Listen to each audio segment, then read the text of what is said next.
Manuel Pulgar Vidal, titular del Ambiente, nos acompaña esta mañana aquí en Más Noticias con Mario Saldaña. Ministro, una de las cosas que más han resaltado también del 2012 es lo siguiente. Se considera que los principales predadores del ambiente en el Perú son justamente las actividades ilegales, informales, caso la minería y otras actividades más. ¿Qué se va a hacer? Porque finalmente se ha empezado a negociar con algunos de ellos hacia su proceso de formalización, pero muchas veces el Estado creo que retrocede de manera errónea y dando un mal ejemplo, sentando malos precedentes. ¿Qué va a hacer su sector justamente con este rubro, estas actividades que son, a diferencia de las actividades legales, las más afectadoras del medio ambiente y de las personas? Cuando hablamos de actividades informales, el Estado puede asumir acciones o medidas en tres rubros.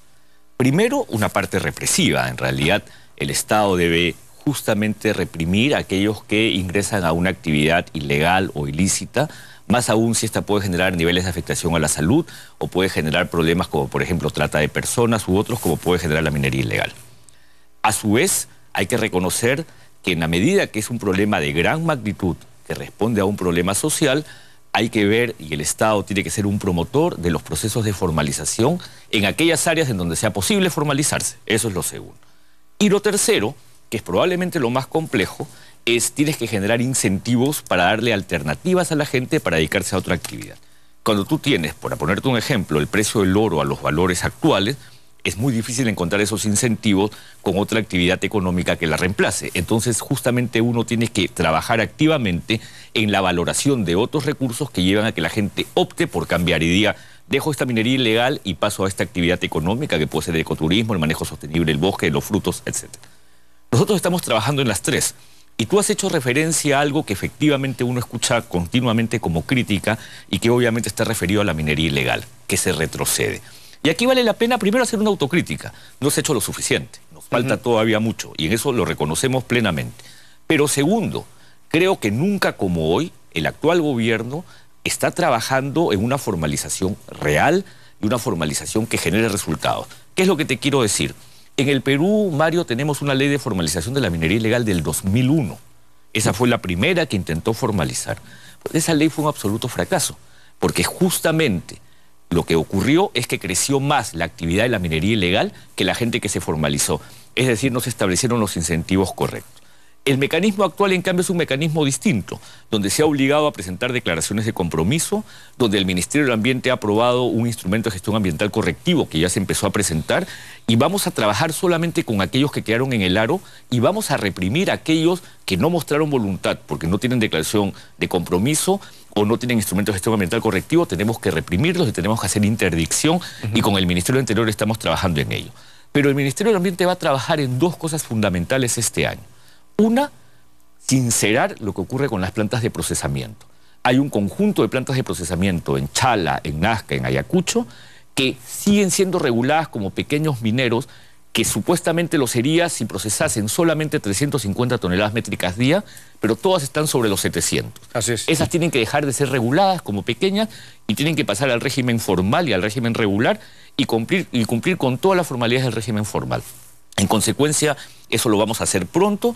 Incluso el proyecto de ley que está en el Congreso sobre fiscalización dice, el OEFA, cuando encuentra condiciones objetivas que han variado, puede fiscalizar, y lo que queremos es justamente como OEFA fiscalizar a todas estas plantas que son gran parte del problema. ¿Quiénes van a asumir esa responsabilidad de control y supervisión? ¿Ustedes? ¿Qué otro sector? OEFA definitivamente. Solamente OEFA, porque hoy día está a cargo de las direcciones regionales de minería y en la gran mayoría de los casos no hay la más mínima capacidad para fiscalizar. Y lo que ocurre es que escuchas luego a los presidentes regionales decir, está creciendo, no tenemos capacidad, y en consecuencia nosotros como OEFA, como sector ambiente, queremos entrar fuertemente en la fiscalización de esto. Además vamos a ver lo que es el registro de maquinarias. Estamos viendo con SUNAT cuántas se han inscrito, porque luego hay que darle a la policía la información de la maquinaria inscrita para retirar aquella maquinaria no inscrita. Con SUNAT trabajar más activamente lo que es control de rutas fiscales y control de insumos para la minería ilegal. Entonces somos conscientes que nos falta. Es una labor intersectorial muy fuerte, vital, muy grande. Y claro, eso que aparece como retroceso en realidad son ajustes estratégicos que se requieren hacer, pero para cumplir un propósito sobre el cual no vamos a ceder y no vamos a claudicar. Vamos a cumplir el propósito de hacer que aquellos que mostraron voluntad se formalicen y aquellos que no sean sacados de esta zona. Pero ahora viene también la otra parte de los incentivos. Estamos trabajando una eventual cooperación con un gobierno nórdico, tengo que hacer un viaje pronto, donde eventualmente creemos un fondo importante justamente para la búsqueda de incentivos económicos sobre el bosque que reemplacen a la minería ilegal en Madre de Dios. Eso es fundamental. Hablando del bosque, es una pregunta que puntual, para una respuesta puntual. ¿Qué hacer con el sector forestal en el Perú, que podría convertirse en un eje de nuestro desarrollo, de generador de empleo, de generador de divisas, pero darle una, digamos, una visión de sostenibilidad? Porque es un sector, a mi juicio, aún muy desaprovechado, pero también con una serie de trabas de índole ambiental. ¿Qué se va a hacer? En el sector forestal hay una complejidad institucional. Mira tú, y probablemente los televidentes no sepan, que el sector forestal tiene distintas autoridades como responsables. El Ministerio de Agricultura es el ente de la política forestal nacional, no es el Ministerio de Ambiente, es el Ministerio de Agricultura. Quien da los derechos son los gobiernos regionales, porque esto se le ha sido transferido de acuerdo a la Ley Orgánica de Gobiernos Regionales y la Ley de Bases para la Descentralización del 2001 o 2002. Tienes a su vez al Ministerio del Ambiente en todo lo que es servicios ecosistémicos del bosque. Tienes al Ministerio de Comercio, Exterior y Turismo por todas las obligaciones vinculadas al bosque que tenemos, por ejemplo, con el TLC con los Estados Unidos. Y tienes a PCM a través de OSINFOR, porque OSINFOR es el organismo un monstruo de 7 supervisa. cabezas. Correcto. Pero, sin embargo, en esa complejidad se puede trabajar. Nosotros, como Ministerio del Ambiente, este año vamos a fortalecer el Programa Nacional de Conservación de Bosques para dar justamente una mayor relevancia a lo que es el valor ecosistémico del bosque. Nosotros creemos que cuando se reconoce que el bosque no es solo madera, que el bosque puede ser ecoturismo, que el bosque puede ser pago por servicios ecosistémicos, que el bosque puede significar... Bonos de carbono. Bonos de carbono. ¿No? Un conjunto de otros elementos le vamos a dar valor al bosque y vamos a generar titularidades que permitan que el bosque se proteja.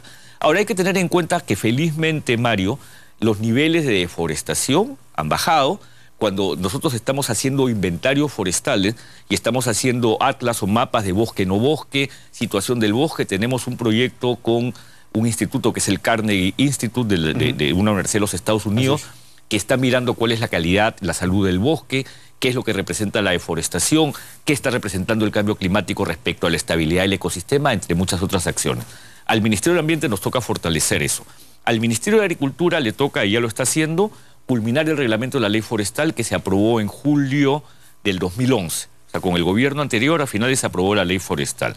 Le toca además crear toda la institucionalidad forestal, que pasa por crear el CERFOR, el CONAFOR y un conjunto de otras instituciones que le darían fortaleza, que es el mismo modelo de lo que existe con las áreas protegidas, que como ves tú, las áreas protegidas cada vez más escuchas a más gente decir, están siendo bien manejadas, está mejorando, el sistema se ha fortalecido, el sistema ha crecido, ahora tiene recursos, ves guardaparques, ves un conjunto de elementos. Queremos lo mismo en el sector forestal.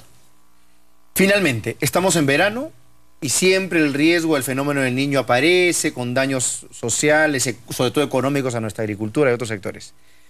¿Qué hacer? Respuesta, por favor, muy breve, ministro, con el tema de la prevención por el cambio climático y este tipo de cosas.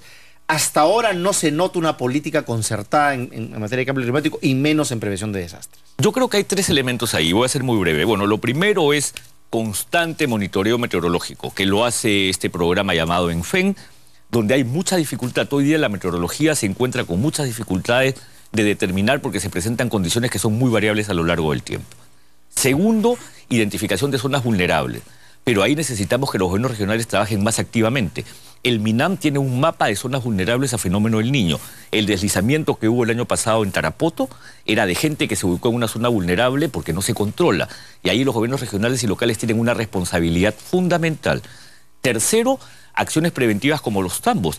Hay que reconocer la importancia que tienen los tambos. Se inauguró uno en Pasco hace muy poco tiempo y esta es una actividad del Ministerio de Vivienda, porque los tambos van a ser aquel sitio en donde justamente vas a poder tener los recursos para enfrentar condiciones adversas que incluso pueden significar el corte de una carretera o la imposibilidad de llegar. Y con ahí todo vas el a daño tener forraje, kits veterinarios, vas a tener centros de salud y un conjunto de otros elementos. Se estima, y lo dijo el ministro de Vivienda, que al final de este gobierno hayan 500 tambos. Pero ya para este año tengo entendido que se está trabajando en 200 tambos y eso me parece una medida preventiva fundamental. Entonces, y podría continuar, pero sí creo que se está trabajando y las estrategias para enfrentar este tipo de emergencias o de desastres realmente son muy adecuadas. Es mejor tener estos planes preventivos que luego salir a la puerta del Estadio Nacional a pedir frazadas o a pedir frazadas y elementos. Porque la logística para mover eso es complicadísima. Termina no funcionando como uno pretende hacer creer que funciona. Tenemos que ser preventivos y tenemos que tener sitios de acopio donde estos recursos se puedan disponer. Ministro Pulgar Vidal, le agradezco muchísimo su visita esta mañana y espero que no sea la última. Espero tenerlo seguido en este espacio, así que lo comprometo a que nos acompañe. No, Mario, te agradezco y te reitero la felicitación por el programa y muchos éxitos y que sea muchas gracias, por muchos años. Y a usted también en su gestión, por supuesto, que la está haciendo bastante bien.